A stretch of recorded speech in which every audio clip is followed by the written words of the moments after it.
Olá a todos, sejam todos bem-vindos a mais um vídeo do canal da Igreja Luterana de Interlagos. Vamos dar prosseguimento ao nosso projeto, a Bíblia ao longo do ano. Hoje, com o dia 30 de maio, queremos estudar os capítulos 17, 18 e 19 do livro de 1 Reis. Vamos juntos? Iniciando então pelo capítulo 17, onde nós temos como principais destaques: Elias prediz grande seca e é alimentado por corvos, e Elias e a viúva de Sarepta. Tinha prometido a vocês que nós teríamos a presença de um grande personagem no estudo de hoje, e não poderia deixar por menos, temos a presença do grande profeta Elias. Nós temos neste capítulo 5 questões, vamos a elas. Primeira questão: por que Elias é conhecido como o Tesbita? Essa referência indica que Elias era natural da cidade de Tisbe, na região de Gileade. E normalmente era assim, né? Não havia sobrenome naquela época, e normalmente as pessoas eram conhecidas ou por quem elas eram filhas, de quem elas eram filhas, ou pela região que elas provinham. Num período crítico, de forma repentina, o profeta de Deus entra em cena. Elias ficaria conhecido como o maior de todos os profetas. Próxima questão: de que forma Elias foi sustentado por Deus após profetizar uma grande seca? Temos a resposta em 1 Reis 17, 1 a 6, onde nós lemos: Então Elias, o tesbita, dos moradores de Gileade, disse a Acabe: Tão certo como vive o Senhor, Deus de Israel, a quem eu sirvo, não haverá orvalho nem chuva nos próximos anos, a não ser quando eu disser. Então a palavra do Senhor veio a Elias, dizendo: Saia daqui, vá para o leste e esconda-se junto ao ribeiro de Querite, nas imediações do Jordão. Você beberá a água do ribeiro, e eu ordenei aos corvos que sustentem você naquele lugar. Elias foi e fez segundo a palavra do Senhor. Retirou-se e ficou morando junto ao ribeiro de Querite, nas imediações do Jordão. Os corvos lhe traziam pão e carne pela manhã, bem como pão e carne ao anoitecer, e ele bebia a água do ribeiro. E assim nós percebemos que Elias vai ser auxiliado, ajudado por Deus desta forma, né? Elias vai receber o auxílio de Deus por meio até mesmo de água ali, das imediações do Jordão, e dos corvos que lhe traziam pão e carne. Curioso isso, né? E nós percebemos que esta época que Elias vai vivenciar é uma época muito difícil, onde o rei Acabe vai estar governando, e ele será um péssimo rei em Israel, muito provavelmente o pior de todos, e é uma época de seca. Baal era adorado como um deus do clima, que podia dar ou impedir a produção da terra. Portanto, assim como mostrara seu poder sobre os deuses do Egito por meio das pragas, Deus provaria ao rei e ao povo que só ele tinha poder sobre o sol e a chuva, sem os quais nada cresceria. Próxima questão: de que forma Elias vai ajudar uma viúva em Sarepta? Temos a resposta em 1 Reis 17, versículos 10 a 16, onde lemos: Então ele se levantou e foi a Sarepta. Chegando ao portão da cidade, encontrou uma viúva que estava apanhando lenha. Ele a chamou e lhe disse: Por favor, traga-me um pouco de água numa vasilha para que eu possa beber. Quando ela já estava indo buscar a água, Elias a chamou e lhe disse: Traga-me também um bocado de pão, por favor. Porém ela respondeu: Tão certo como vive o Senhor, seu Deus, não tenho nenhum pão assado. Tenho apenas um punhado de farinha numa panela e um pouco de azeite num jarro. E, como você pode ver, apanhei 2 pedaços de lenha e vou preparar esse resto de comida para mim e para o meu filho. Vamos comer e depois morreremos de fome. Elias disse a ela: não tenha medo, vá e faça o que você disse. Mas primeiro faça um pãozinho com o que você tem e traga-o para mim. Depois, prepare o resto para você e para o seu filho, porque assim diz o Senhor, Deus de Israel: a farinha da panela não acabará e o azeite do jarro não faltará, até o dia em que o Senhor fizer chover sobre a terra. A viúva foi e fez segundo a palavra de Elias, e assim comeram ele, ela e a sua casa durante muitos dias. A farinha da panela não acabou e o azeite do jarro não faltou, segundo a palavra do Senhor, anunciada por meio de Elias. Deus cuidou de Elias, primeiramente por meio da natureza e depois por intermédio de uma pessoa da qual nada se poderia esperar, que vivia num lugar que não tinha muito a oferecer. A viúva era uma estrangeira que não tinha muito a oferecer. A viúva era alguém que não tinha sequer como sobreviver. E Sarepta ficava bem no meio do território que era considerado de Baal. Ao alimentar Elias dessa forma, Deus também mostrou que cuida dos mais pobres dentre os pobres. Na sequência, temos a próxima questão. Por que a viúva acha que Elias tem alguma influência na morte de seu filho? Temos a resposta em 1 Reis 17, 17 a 18, onde lemos: depois disto, o filho da mulher dona da casa adoeceu. E a doença dele se agravou tanto que ele morreu. Então a mulher disse a Elias: o que foi que eu fiz a você, homem de Deus? Você veio aqui para trazer à memória a minha iniquidade e matar o meu filho? Vejam que isso vai fazer algo a se pensar, né? Por que será que a mulher, ela logo atrelou a morte de seu filho a um pecado? E ela, veja, ela não estava tão errada, né? O resultado do pecado é a morte. Mas muitas vezes isso não vai ocorrer de uma forma direta. Para a viúva de Sarepta, o que ocorre é que a presença de Elias como um profeta de Deus denuncia, agrava a sua situação. E por isso ela é castigada. Será que muitas vezes não pensamos como esta viúva? Mas ela estava equivocada, porque na sequência nós vamos ver como Elias vai ajudar aquela mulher. Temos a resposta lá, em 1 Reis 17, 21 e 22, onde nós lemos: e estendendo-se 3 vezes sobre o menino, clamou ao Senhor e disse: ó Senhor, meu Deus, peço-te que restituas a vida a este menino.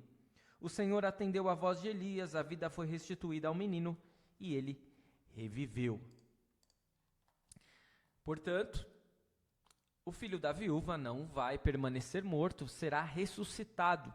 E talvez aqui nós temos um dos grandes exemplos do fato de Elias ser apontado como o maior de todos os profetas. Dificilmente alguém irá ressuscitar uma pessoa além de Jesus. Temos outros exemplos lá no Novo Testamento.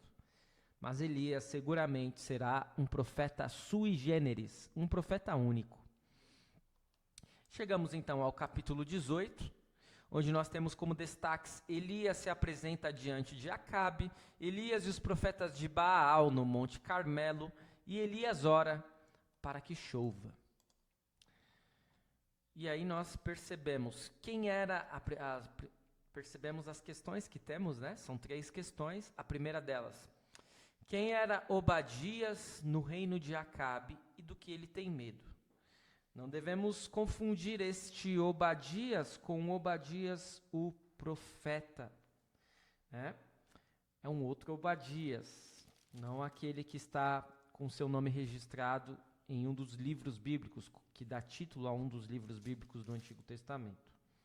Mas vamos descobrir quem é este homem e do que ele tem medo, lá em 1 Reis 18, versículos 3 a 16. Acabe chamou Obadias, o responsável pelo palácio. Então ele era o responsável pelo palácio.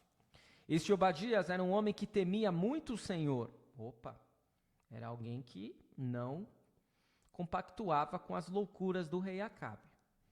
Assim, quando Jezabel exterminava os profetas do Senhor, Obadias tomou 100 profetas e em grupos de 50 os escondeu em cavernas e os sustentou com pão e água. Além de ser um homem de Deus, era um homem que defendeu aqueles que eram seus irmãos. E Acabe disse a Obadias: vá pela terra a todas as fontes de água e a todos os vales. Pode ser que achemos capim, para que salvemos a vida dos cavalos e das mulas, e não percamos todos os animais. Repartiram entre si a terra que iam percorrer. Acabe foi sozinho por um caminho, e Obadias foi sozinho por outro. Quando Obadias já estava a caminho, eis que Elias se encontrou com ele. Obadias, reconhecendo-o, prostrou-se com o rosto em terra e disse: é você mesmo? É o meu senhor Elias? Perceba que Obadias vai perceber, vai reconhecer, melhor dizendo, que Elias é um profeta de Deus. E ele respondeu: sim, sou eu, vai e diga a seu senhor, eis que Elias está aqui. Mas Obadias disse: em que pequei para que você queira entregar este seu servo nas mãos de Acabe e ele me mate? Vejam que Obadias teme pela sua vida. Tão certo como vive o Senhor seu Deus, não houve nação nem reino, aonde meu senhor o rei não mandasse homens à sua procura. E quando diziam, ele não está aqui, fazia aquele reino ou aquela nação jurar que não o haviam encontrado. E agora você quer que eu vá dizer ao meu senhor o rei que Elias está aqui? Pode ser que tão logo eu me afaste de você, o Espírito do Senhor Deus o leve, não sei para onde. E se eu der a notícia a Acabe e ele não o encontrar, ele matará a mim, este seu servo, que temo o Senhor desde a minha mocidade. Por acaso não contaram a meu senhor o que fiz, quando Jezabel matava os profetas do Senhor, como escondi 100 dos profetas do Senhor em cavernas, de 50 em 50, e os sustentei com pão e água? E agora você quer que eu vá e diga ao meu senhor que Elias está aqui? Ele vai me matar. Elias respondeu: tão certo como vive o Senhor dos exércitos, a quem eu sirvo, hoje mesmo me apresentarei a ele. Então Obadias foi se encontrar com Acabe e lhe deu a notícia, e Acabe foi se encontrar com Elias.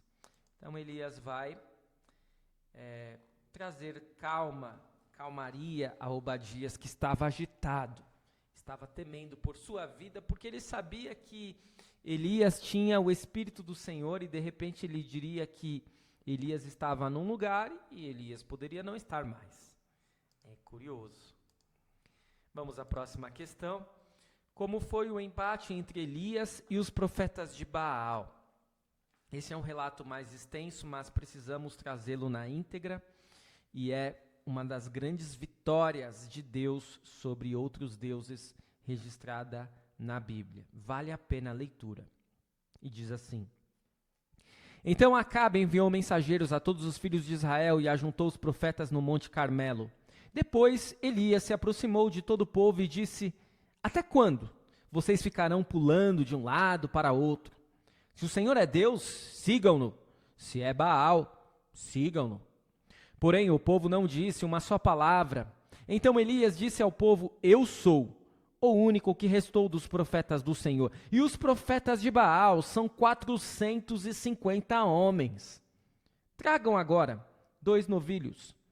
Eles que escolham para si um dos novilhos e, cortando-o em pedaços, o ponham sobre a lenha. Porém, não ponham fogo. E eu prepararei o outro novilho e o porei sobre a lenha, mas não porei fogo. Então eles invocarão o nome de seu Deus e eu invocarei o nome do Senhor. E há de ser que o Deus que responder com fogo, esse é que é Deus. E todo o povo respondeu: é uma boa proposta.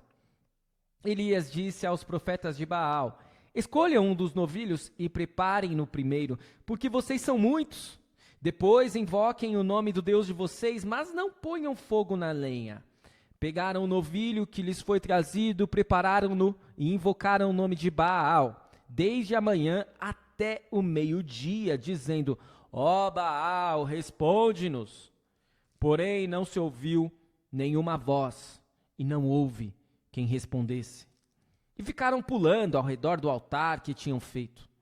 Ao meio-dia, Elias começou a zombar deles, dizendo: gritem mais alto, porque ele é Deus. Pode ser que esteja meditando, atendendo a necessidades ou viajando. Talvez esteja dormindo e necessite que o acordem.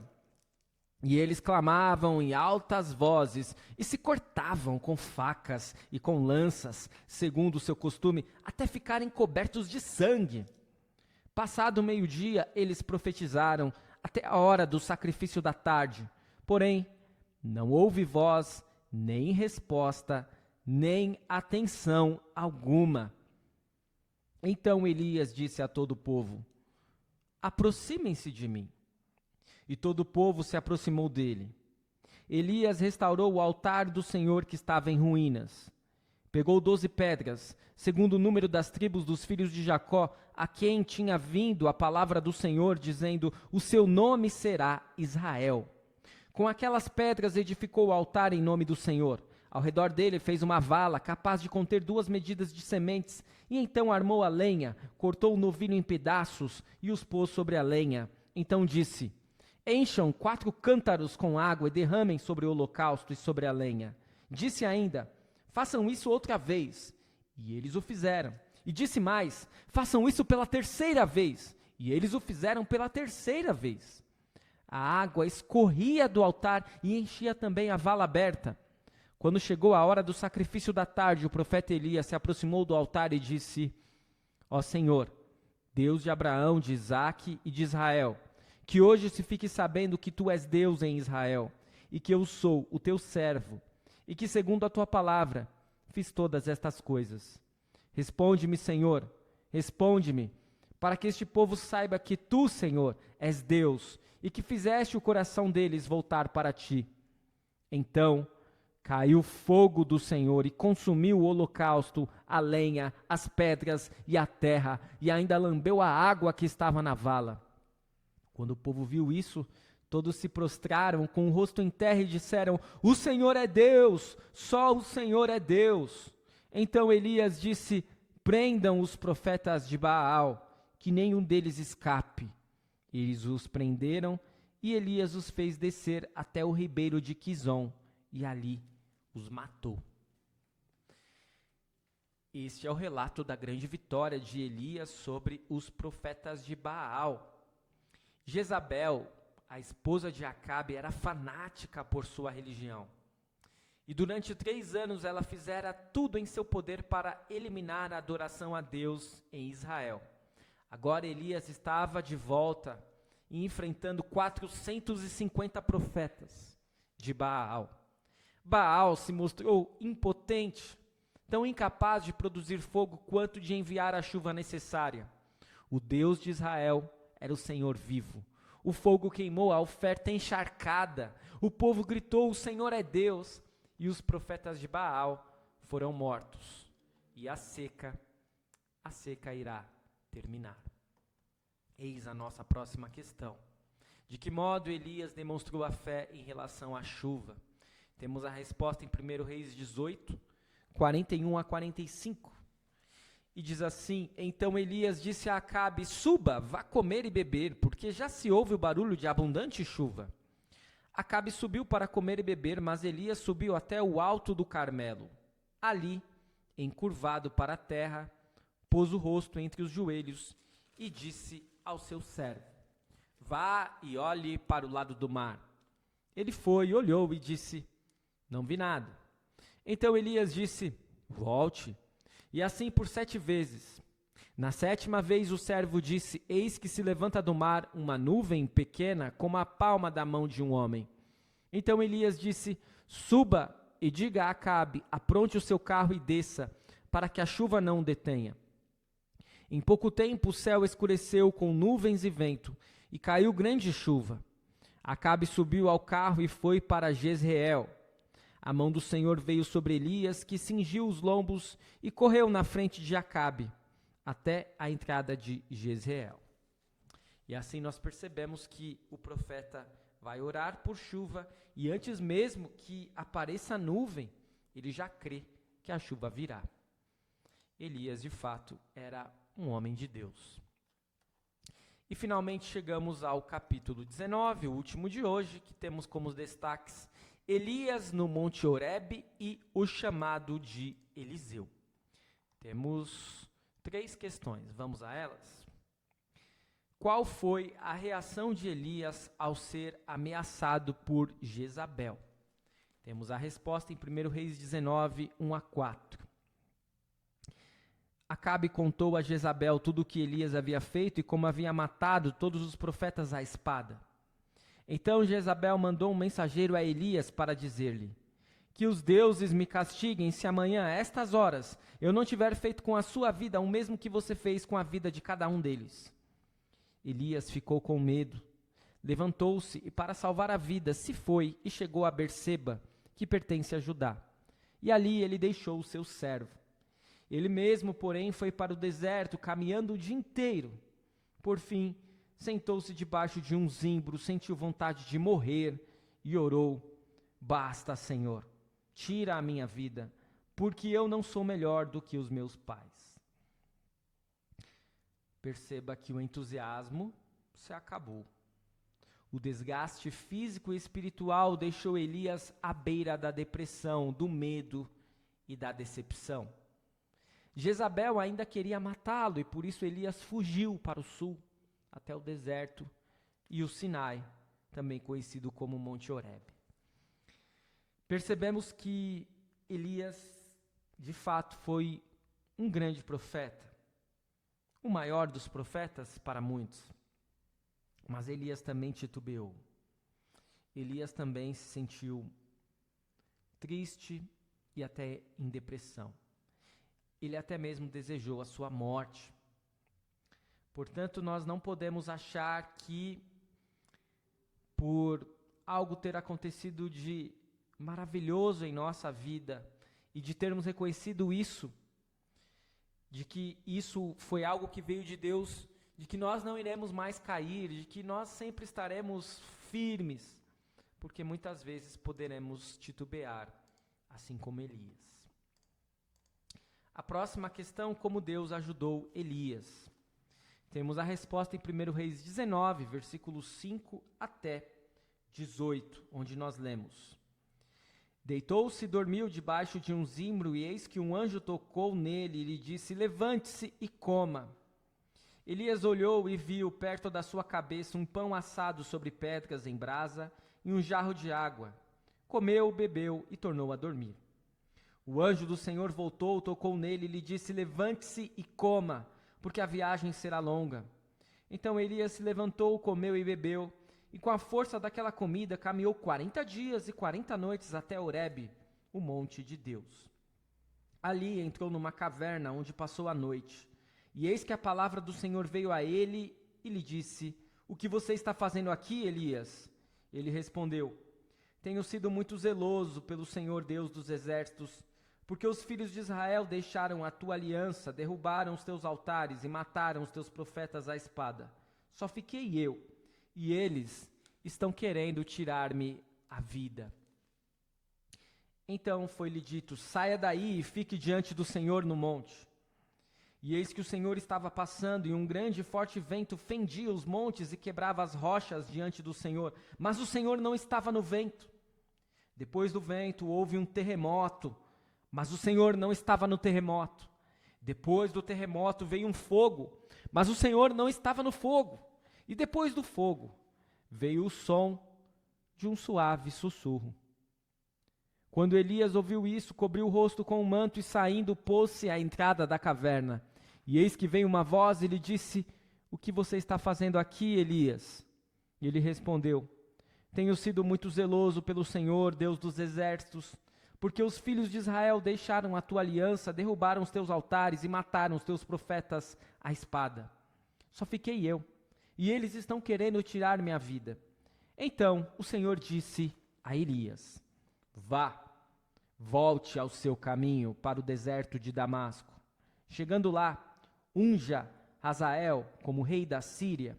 Unja também Jeú, filho de Ninzi, como rei de Israel. E Eliseu, filho de Safate, de Abel-Meolá, como profeta em seu lugar.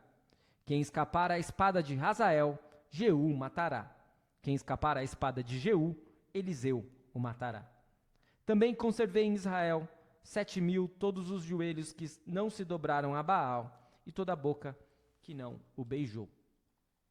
E assim, percebemos que no lugar em que se revelara a Moisés, o Monte Horebe ou o Monte Sinai, Deus fala com Elias, não de forma espetacular, não em meio ao vento, ao terremoto e ao fogo, mas em meio ao silêncio.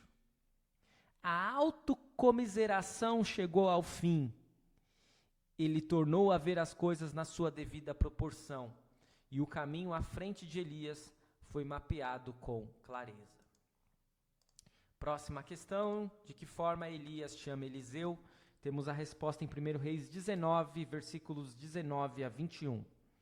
Elias saiu dali e encontrou Eliseu, filho de Safate, que estava lavrando com 12 juntas de bois adiante dele. Ele estava com a 12ª junta. Elias passou por ele e lançou o seu manto sobre ele. Então Eliseu deixou os bois, correu atrás de Elias e disse: Deixe-me beijar o meu pai e a minha mãe, e então eu o seguirei. Elias respondeu: Vá e volte, pois você já sabe o que fiz com você.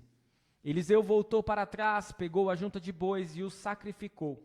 E com os equipamentos dos bois, cozinhou a carne e a deu ao povo, e eles comeram. Então se levantou, seguiu Elias e o servia. Então, dessa forma, jogando a sua capa sobre Eliseu, era uma forma que todos iriam reconhecer que Elias estava chamando Eliseu para sucedê-lo como profeta. Elias se sentira terrivelmente solitário, acreditando que seu trabalho havia chegado ao fim, e Deus lhe deu um companheiro e sucessor, Eliseu, pois a obra de Deus teria, como sempre tem, continuidade. Vamos aos ensinamentos para hoje. Temos 7 ensinamentos. O primeiro deles: tendo profetizado a seca para Acabe, o grande profeta Elias vai para a torrente do Queribe, onde Deus milagrosamente providencia corvos para ele. No mundo ímpio, severo e hostil, Deus olha por aqueles que são dele. Não importa se tudo parece estar um caos, o Senhor é conosco, um abrigo de amor eterno. Jamais esqueça disso.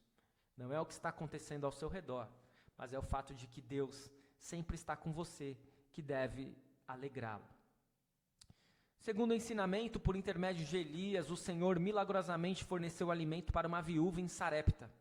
E essa história ilustra a inesgotável bondade de Deus. Diária e abundantemente Ele nos abastece com tudo o que precisamos e nos abençoa com muito mais do que precisamos ou pedimos. É interessante como, quem sabe, essa história poderia ficar apenas lá, quando Elias estava ao lado daquele ribeiro e era alimentado por corvos. Mas Deus faz com que Elias saia dali e vá ao encontro de uma viúva. Pois Deus não salva apenas a vida de Elias, mas Deus vai salvar a vida daquela viúva e a vida do filho da viúva. Terceiro ensinamento: quando o filho da viúva morre, Elias o traz de volta à vida pelo poder de Deus. Em outras histórias da Bíblia, nós vemos o poder de Deus sobre a morte, dentre as quais o auge é a gloriosa ressurreição de Jesus Cristo sobre a morte. Para nós e para a nossa salvação, Ele venceu o pecado, o diabo e a morte, abrindo os portões da vida eterna no céu. Quarto ensinamento: até mesmo na presença do perverso rei Acabe, Deus protege Elias e Obadias. Isso é um conforto para os cristãos, para que não pensemos que Deus permitirá que a perversidade nos destrua. A nossa mais nobre vocação na vida é nutrir o testemunho da lei e do evangelho, proclamando o julgamento de Deus e a sua graça por meio de Jesus. E não precisamos temer nada e a ninguém, pois Deus sempre estará nos protegendo.